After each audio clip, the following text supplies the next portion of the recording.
Hello. ഇന്ന് ഞാനിവിടെ വന്നിരിക്കുന്നത് ഒരു കല്യാണത്തിന് പോകുമ്പോഴോ അല്ല ജസ്റ്റ് ഇങ്ങനെ പിന്നിട്ടിട്ട് നമ്മളൊരു പാർട്ടി അങ്ങനെ ഒരു ഫംഗ്ഷന് പോകുമ്പോൾ പൂ വെക്കുന്നതിനെ പറ്റിയുള്ള ഒരു ഈസി ആയിട്ടുള്ള ഒരു മെത്തേഡാണ് പറയാൻ പോകുന്നത്.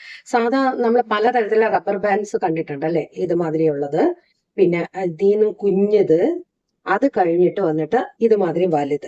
അപ്പൊ നമ്മൾ ഇത്രയും പൂവ് വന്നിട്ട് ഇപ്പൊ ഇത് ഒരു 2 മുഴം പൂവേ ഉള്ളൂ. അപ്പൊ അത് നമുക്ക് ഡിസയർ ആയിട്ടുള്ള ഏത് തരത്തിൽ വലുപ്പത്തിൽ വെക്കണോ വെക്കാം. ഇത് 3ആയിട്ടും വെക്കാം.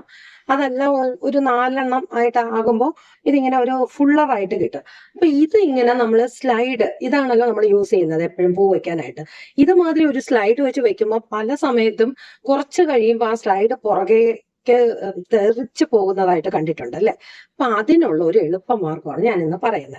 അപ്പൊ ഞാനിവിടെ ഒരു വലിയ റബ്ബർ ബാൻഡാണ് എടുത്തേക്കുന്നത്. ഈ റബ്ബർ ബാൻഡിനെ ഞാൻ ജസ്റ്റ് ഇതിന്റെ അകത്തേക്ക് കയറ്റി ഞാൻ ഇങ്ങനെ ഒരു നോട്ട് ഇടുകയാണ്. അപ്പൊ ഇത് ഒന്ന് ടൈ ആയി കഴിഞ്ഞു. അപ്പൊ ഈ ഒരു റബ്ബർ ബാൻഡ് ഇതിന്റെ ചെറുത് വേണമെങ്കിൽ എടുക്കാം. ഞാനിപ്പോ നിങ്ങൾക്ക് മനസ്സിലാക്കാൻ വേണ്ടിയിട്ട് കുറച്ച് വലുത് കാണാൻ വേണ്ടിയിട്ട് എടുക്കുവാണേ. അതല്ല എന്നുണ്ടെങ്കിൽ ചെറുത് വേണമെങ്കിലും എടുക്കാം. അപ്പൊ ഇതുമാതിരി ഒരു റബ്ബർ ബാൻഡ് എടുത്തിട്ട് 2 രീതിക്ക് നമുക്ക് വെക്കാം. ഒന്ന് വന്നിട്ട് ഈ റബ്ബർ ബാൻഡ് ഈ മുടിയുടെ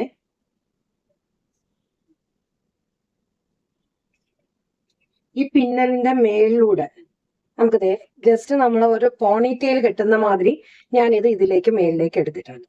എന്നിട്ട് അതിനെ നമുക്ക് ജസ്റ്റ് ഒന്ന് ബാക്കിലും ഫ്രണ്ടിലും ഒക്കെ ആ റബ്ബർ ബാൻഡ് ഹോൾഡ് ചെയ്യാനായിട്ട് സ്ലൈഡ് ചെയ്യുക. പൂവിന്റെ പുറത്തൂടെ വേണമെങ്കിൽ നമുക്ക് സ്ലൈഡ് ചെയ്യാം. കാരണം എന്താണെന്നറിയോ, ഈ പൂവിന്റെ വെയിറ്റ് ഓൾറെഡി ആ റബ്ബർ ബാൻഡ് താങ്ങുന്നുണ്ടല്ലോ. അത് കാരണം നമ്മൾ ഈ വെക്കുന്ന സ്ലൈഡിങ് പുറത്തേക്ക് വരില്ല.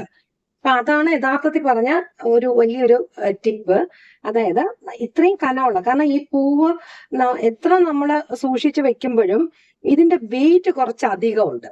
അപ്പൊ ആ അധികമുള്ള വെയിറ്റ് കാരണം നമ്മൾ എങ്ങനെ സ്ലൈഡ് കുത്തുമ്പോഴും അത് താഴെ വന്നുകൊണ്ടേയിരിക്കും. അപ്പൊ ഇതിനാണ് ഇപ്പൊ ഈ റബ്ബർ ബാൻഡ് കൊണ്ട് നമ്മളൊരു ബോണി പോലെ തന്നെ ആ റബ്ബർ ബാൻഡ് നമ്മൾ ഫിക്സ് ചെയ്തു. അത് എന്തുകൊണ്ടാണ്, വലിയ തരത്തില്, അതായത് കുറച്ച് വലിപ്പമുള്ള കട്ടിയുള്ള ഒരു ബ്ലാക്ക് ബാൻഡ് ആണെന്നുണ്ടെങ്കിൽ നമുക്ക് ഇങ്ങനെ പോണിയായിട്ട് വെക്കാം.